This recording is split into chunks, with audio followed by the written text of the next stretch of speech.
ఒక ఆయన అన్నాడు, యేసుక్రీస్తు ప్రభువారు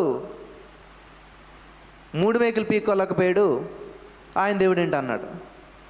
శుక్రవారం దాకా ప్రయాణం చేసినట్టుగా ఆధారం గురించి ఏం తెలుస్తుంది?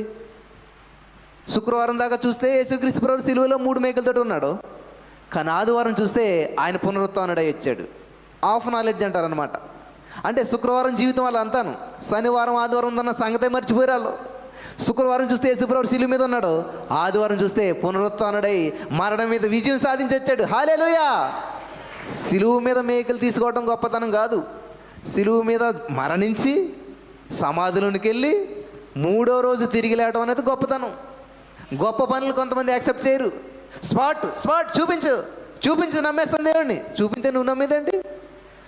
నా జోబులో 1 కోటి రూపాయలు ఉన్నాయి తెలుసా మీకు? చూపించండి బ్రదర్, నమ్ముతాం. చూపితే మీరు నమ్మేదండి? ఎంత లాజిక్కో జనాలకి. తెలివి, చాలా తెలివి అనుకుంటారు.